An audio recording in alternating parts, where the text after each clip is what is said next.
Well, here I am again, and I'm so thankful that you clicked on this video to watch it. I want to start by saying that I by no means know everything. I by no means think that I'm better than anyone else. I believe that nothing can strain you out of heaven quicker than pride. In all honesty, I couldn't impress any scholars with my nice, delicate speech. I couldn't argue theology with the smartest of smarts and with people at seminary. But I do know something, and I want you to know it. And that's the reason I even make these videos to begin with, is because I know something that is true.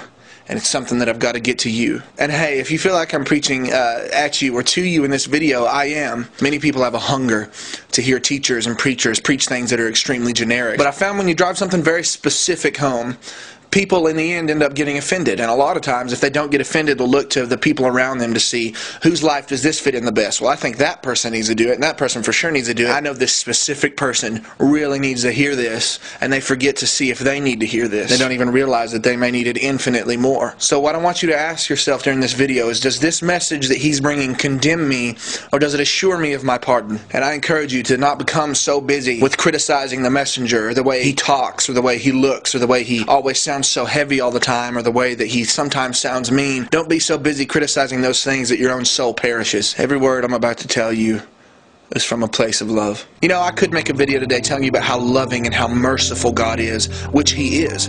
I would fall infinitely short of even describing how merciful and loving He truly is, but that would also be the most popular of my videos yet. But the thing we have to remember as Christians is that God is just. God is severely and inflexibly just. If I wasn't in fellowship with Jesus, and if I wanted your soul to be damned, and I didn't really care about you at all, and if I hated you, and if I wanted to make you feel all tingly inside, if I wanted to appeal to your flesh, I'd throw you some flowery garbage that would make you feel better about your best life now. But since your walk with Jesus has nothing to do with your flesh, I'm going to tell you something of far more importance. I find if I mention the wrath of God, people tend to just laugh it off like it's just this joke or something. Even if I say the word hell, people chuckle like it's some fantasy that I've made up just to sound a certain way. They laugh it off like I think that I'm playing a game. Believers in the Bible that laugh hell off like it's no big deal and laugh sin off like it's no big deal obviously don't believe the Bible. They also advertise on the highest public beacon their complete absence of the fear of the Lord in their lives. You hear foolish things like, well, there's no love in your message. Let me tell you a story. There's these three people on the sidewalk. One is just standing there. Another is an amputee who has no legs that's sitting on the curb. And another man is walking down the sidewalk. So the man walking down the sidewalk sees the amputee, and he sees that he's on fire. And he knows that any second that amputee could be dead. He grabs his coat, he takes his coat off, goes and wraps it around him, throws it down, puts a bucket of water on him, tackles him. The man ends up flat on his back. But the fire's out, and he saved his life. And all of a sudden, an observer that's just sitting on the wall says to the guy that saved that amputee's life, man, there's no love in that message. What are you thinking? You're going to turn that guy off. And what an absurd claim that would be. Either that person would have to be out of their right mind, or they didn't truly believe that the amputee was on fire. You think everlasting punishment is a fate that sinners never need to hear. Don't tell them that. You'll turn them off. I suppose that if a blind man was walking towards a 1,000-foot cliff and didn't know it, that for the sake of love, he wouldn't need to hear that he was walking towards that cliff either. God is a just judge, and God is angry with the wicked every day. If he does not turn back, he will sharpen his sword. He bends his bow and makes it ready. He also prepares for himself instruments of death. He makes his arrows into fiery shafts. This is God's heart toward the wicked man. But God is a God of love, and he still stands ready to forgive. So what is the response? Well, to put it into the words of the captain of our salvation, repent and believe the gospel. So what does it mean to repent? Some of you, possibly many, have repented already. You remember a time when you said a little prayer, and since then you feel great. You're happy to know that you've been reconciled to God, and that now you can live however you want. Now all these sins that you're committing don't really matter anymore because I did that when I was younger, and so I know that I'm saved. That's the type of repentance that doesn't move you even 1 inch closer to escaping the jaws of hell. And so some of you now have repented for the fear of hell. You're afraid of being damned forever, but you have never really felt like anything you've ever done was that bad. You never really felt like you did anything too heinous or too bad. You never did any crimes. You had a nice family growing up. There were no domestic disputes. You thought everything was good. You were a pretty good kid in your eyes. But despite all that, you repented because you still wanted to avoid hell. This type of repentance doesn't land you into heaven, though you can come to God in this way. You can't stay there. That's not the type of repentance that sustains you. But true repentance is the hatred of the deed done and not of the punishment that follows the deed. Every murderer repents of the noose that is about his neck, but when you set him free, he'll commit the same crime that landed him there. Every thief repents of stealing, but tomorrow he'll do the same thing if you set him free out of prison. Repentance is not a hatred of the punishment.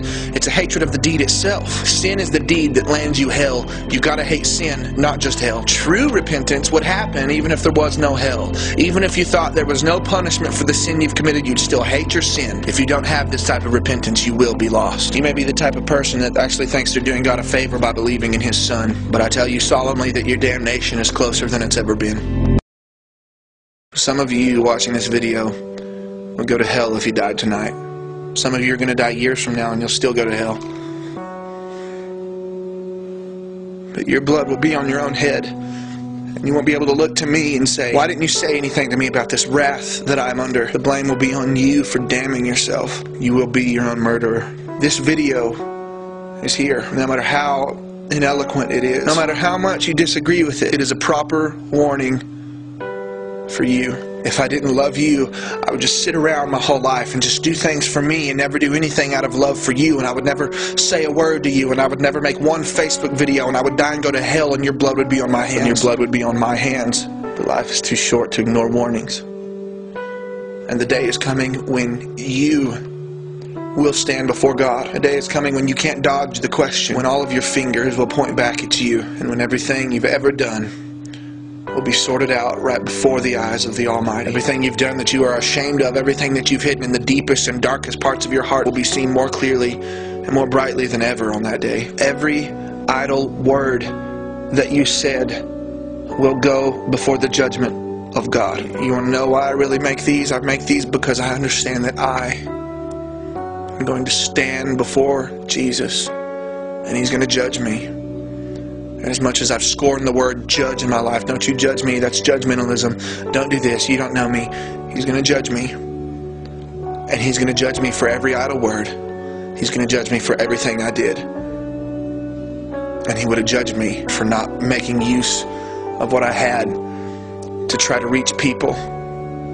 Because some of you aren't ready. But my heart mainly goes out to the people that think they're seeking after God already. Because Jesus said to strive to enter into the narrow gate, but you're fine with living carnal. And so my heart mostly breaks for people like me that did serve God, that were serving God, that did think they repented.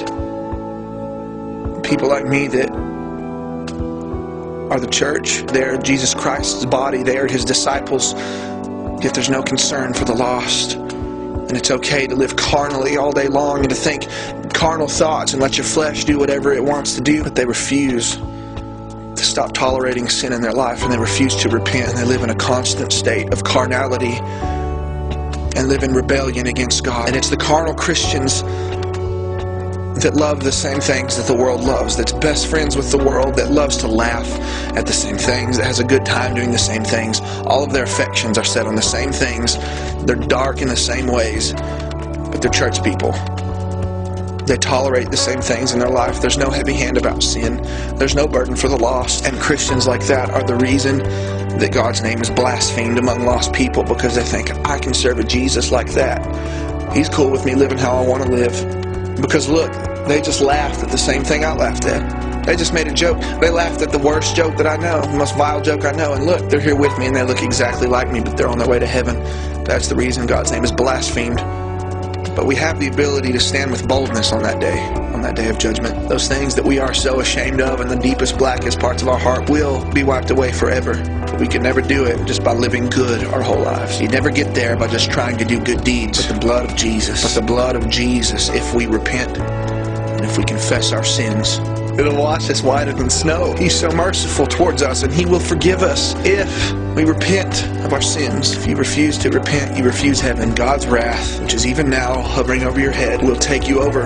And it could even happen today. But if you repent, and if you continue repenting for Christ's sake all of your life, God will forgive you of all of your sin, and you'll be washed white as snow. He will pour out His favor on you. He will keep you in perfect peace because your mind is stayed on Him and because you trust in Him. He will lavish His steadfast love all over you. And even now, He loves you. But if the wicked don't turn back, He will sharpen His sword. Please don't wait even 10 minutes more to make sure that you're right with God. And if you think that you're right with God, to make sure that you're right with God. Because really, it could cost you your eternity.